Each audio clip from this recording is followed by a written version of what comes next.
today. This isn't just a story. It's a quiet doorway into a truth. Most men carry in silence a truth they feel deeply, but rarely speak aloud. So if you're ready to truly listen, take a seat, put on your headphones, and let your heart hear what your ears never could.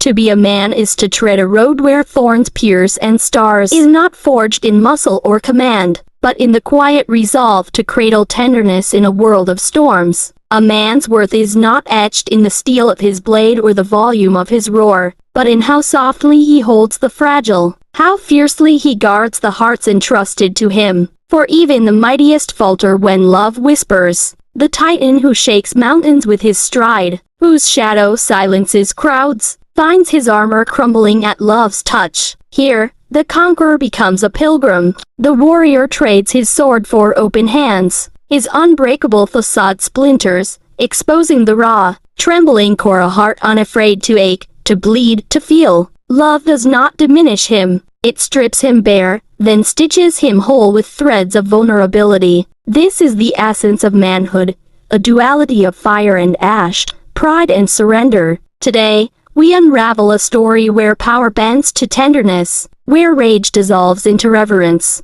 and where a man learns that his truest victory lies not in dominance, but in kneeling before love's quiet, unyielding grace. Let us begin.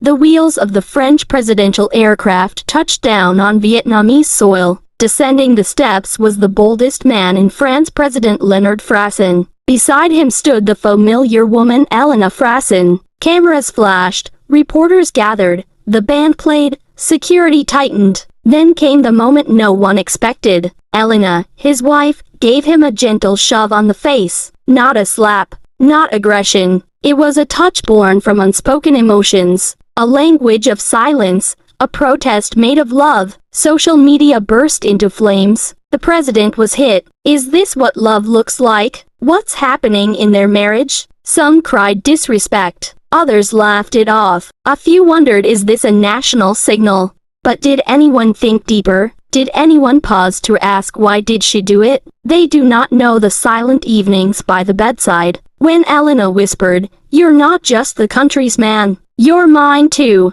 They never saw the nights Leonard spent in endless meetings, while Elena waited only for his voice, for a gaze, for a moment that never came. That touch, that shove, was not anger. It was all the words she never got to say delivered in a single motion. This moment is not about power, it's about depth. It was the raw, human face of love, a woman saying, "If you cannot hear me, I will express myself in the language of my soul." And Leonard, he said nothing, not because he was humiliated, but because he understood. That moment hit harder than any nuclear deal gone wrong, because it wasn't an insult, it was a reminder of a love neglected.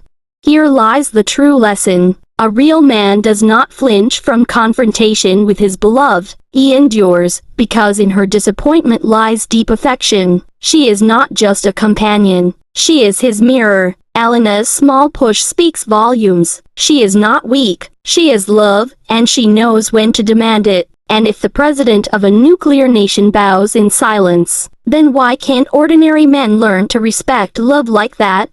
The night of silence. That night, the dinner table was empty. Just 2 cups of coffee and a sea of silence. Leonard looked up and said, "Today, the world calls me weak." Elena smiled softly. "You are not weak. You are real. To the world, you may be a symbol, but to me you are Leo. The man I fell in love with, whose sweat I wiped off, whose chest I lay upon, when the world forgot me."